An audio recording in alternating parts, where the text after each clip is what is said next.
And welcome to my week one video discussion.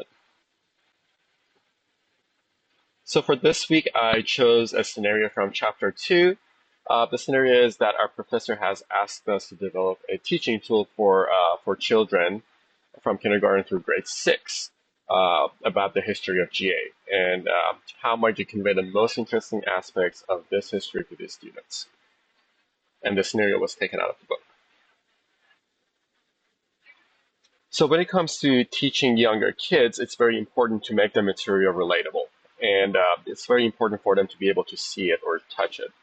Um, so first, I want to start this by explaining to them the importance of aviation. I want to grasp their attention right away.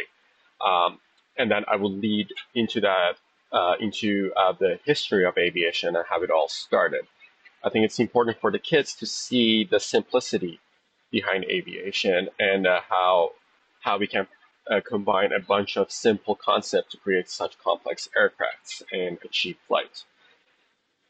So yeah, I would talk to them about the role of imagination and creativity. I would talk about Leonardo da Vinci and how people have been thinking about flight for thousands of years and how eventually we were able to little by little take little steps towards achieving that goal. Um, a lot of people think that flight started with the Wright brothers, but I want to expose the children to the history of flight before that period of time. The hot air balloons and all the gliders that people attempted to fly with, and most of them ended in fatalities. So I think it's important for the kids to see that flight can happen without an engine or without a fixed wing aircraft. I want to talk to them about helicopters, gliders, hot air balloons, and such. Also, I think it's important for them to see pictures and videos of these inventions. Aviation picked up in the recent 100 years or so, so we do have a good amount of pictures and videos to share with these kids.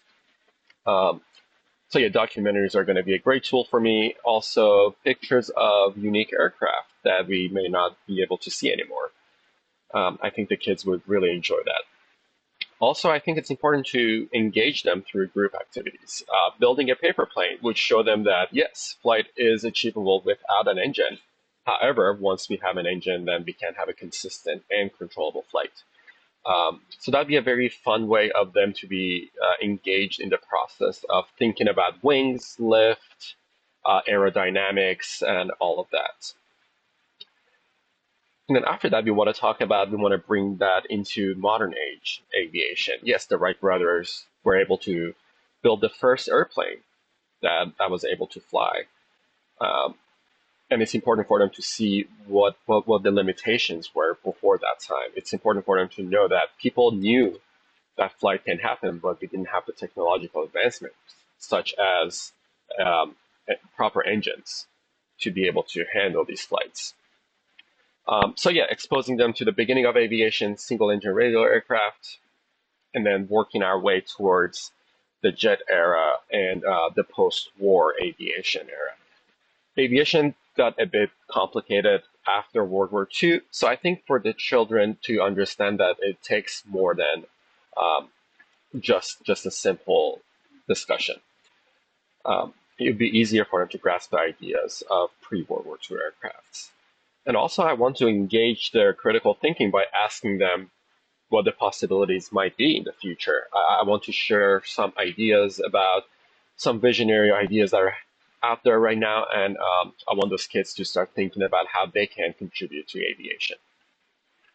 And also, I would love to plan a trip with them to the local airport so they can see and hopefully sit inside of an aircraft or maybe see one take off. I think that'd be very cool for them. I personally was not exposed to aviation at a young age, and I think it would have helped me a lot if I was.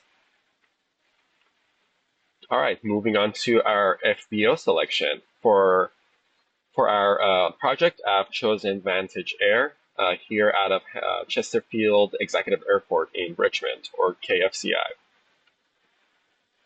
Vantage Air is very important in our area. They purchased Dominion Air last year, and they're the sole provider of aviation services in Chesterfield at the moment. They also purchased within the same year three different FBOs in North Carolina, Wisconsin, and they're building a $52 million facility out in Colorado. So this company is definitely growing very fast. However, their clientele is definitely handpicked. Uh, their avgas sells for close to $9 per gallon right now, where at Hanover Airport, which is less than 5 miles away, it goes for about $5. So Vantage Air is very actively trying to pick and choose who they want to serve by raising their prices and offering certain services.